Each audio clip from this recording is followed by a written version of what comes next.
Hi friends, అందరూ ఎలా ఉన్నారు? నమస్తే, నా పేరు లక్ష్మీ చెర్కూరి. ఈరోజు మన వీడియో ఏంటంటే ఒక చిన్న హార్వెస్ట్ అండి. ఈ వీడియోకి సంబంధించి నేను కొన్ని విషయాలు చెప్పాలండి. ఈ వీడియో అనేది నేను ఇంతకుముందు అప్లోడ్ చేశాను.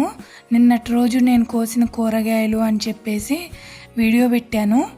అనుకోకుండా నేను ఆ తర్వాత ఒక వీడియో అప్లోడ్ చేస్తూ ఈ వీడియో అనుకోకుండా డిలీట్ చేశాను. డిలీట్ అయిపోయింది కాబట్టి ఇంకా నేను చేసేది ఏమీ లేదు. దానికి వచ్చేసి 300 వ్యూస్ కూడా వచ్చాయి. నా వ్యూస్ కూడా పోయాయండి ఈ వీడియోకి. అందుకని చెప్పేసి ఈ వీడియో సంబంధించిన కొన్ని క్లిప్పింగ్స్ ఉంటే కలిపి మళ్ళీ నేను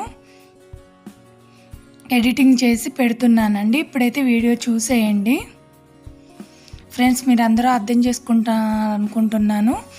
ఓకే ఫ్రెండ్స్, ఇప్పుడైతే ఈ హార్వెస్ట్ని చూసి ఎంజాయ్ చేయండి. నేను ప్రతి వీడియోలో కూడా చెప్తున్నానండి, పద్దాకు చెప్తున్నాను అనుకోకండి, పదే పదే చెప్తుందని. మీరు కాయలు అయిపోయిన తర్వాత పూత పిందె కాయ లేని బ్రాంచుల్ని ఎప్పటికప్పుడు కట్ చేసుకుంటూ ఉండండి. పూత పిందె దశలో ఉన్నప్పుడు ఏదైనా ఫ్రూట్ పర్మెంటెడ్ జ్యూస్ని ఇస్తే కనుక పూత పిందె అనేది బాగా వస్తుంది.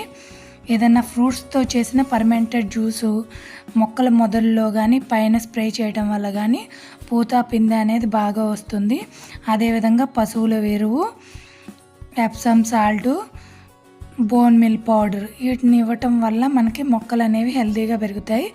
పుల్లటి మజ్జిగ ఇవ్వటం వల్ల కూడా పూత పిందె అనేది బాగా వస్తుంది మొక్కలకి. మీరు ఇక్కడ మొక్కల్ని గమనిస్తే కనుక ప్రతి మొక్కకి సుమారు 2 నుంచి 4 కొమ్మలు ఉన్నాయండి. ప్రతి కొమ్మకి 1 నుంచి 2 కాయలు ఉన్నాయి. మీరు గమనిస్తే కనుక మనం కుండీల్లో పెంచుకున్నా కూడా భూమిలో పెరిగినట్టే మొక్కలు హెల్తీగా పెరుగుతాయి.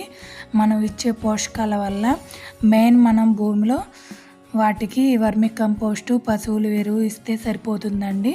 పుల్లటి మజ్జిగ స్ప్రే చేసుకుంటూ ఉంటే సరిపోతుందండి. బెండకాయలు తింటే బ్రెయిన్ బాగా డెవలప్ అవుతుందంటండి. ఇది నిజమో అబద్ధమో నాకైతే తెలియదు కానండి. బెండ మొక్కలు మాత్రం వ్యాధి నిరోధక శక్తి చాలా ఎక్కువే అని చెప్పొచ్చు. ఎక్కడ వేసినా కూడా ఇట్టే పెరిగిపోతాయి. అందుకని బెండకాయలు తినడం వల్ల బ్రెయిన్ బాగా పెరుగుతుందేమో. ఈ బెండ మొక్కలు అయితే నాతో పోటీగా పెరుగుతున్నాయి, నా అంత హైట్ పెరిగిపోతున్నాయి.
ఇప్పుడైతే డాబా పైకి వచ్చాము. చిక్కుడుగాయలు, కాకరకాయలు, తర్వాత నెక్స్ట్ వచ్చి కొంచెం తీగ బచ్చల కూర కోసుకొని కిందికి వెళ్ళిపోదామండి.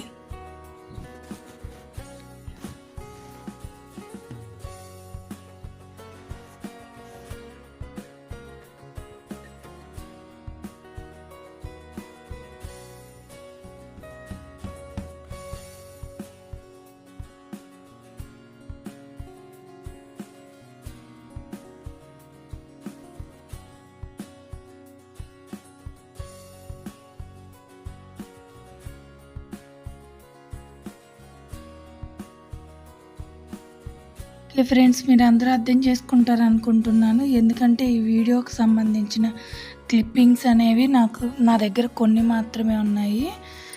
నేను అప్లోడ్ చేశాను కదా వీడియో, ఎందుకులే అని చెప్పేసి క్లిప్పింగ్స్ అనేవి డిలీట్ చేశాను. ఉన్న క్లిప్పింగ్స్ అన్నీ కలిపి మళ్ళీ ఎడిటింగ్ చేసి ఈ వీడియో అనేది పెట్టాను. రెగ్యులర్గా నా వీడియో చూసే వాళ్ళకైతే ఈ వీడియో ఇంతకుముందు చూసే ఉంటారు, మీ అందరికి తెలిసే ఉంటుంది. ఓకే ఫ్రెండ్స్, ఈరోజు మన వీడియో అయితే ఇదే.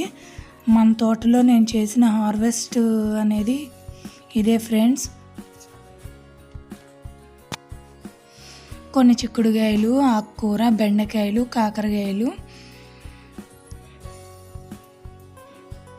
మన తోటలో కాసిన కూరగాయలు అయితే ఇవే ఫ్రెండ్స్. మీకు ఈ వీడియో నచ్చింది అని అనుకుంటున్నాను.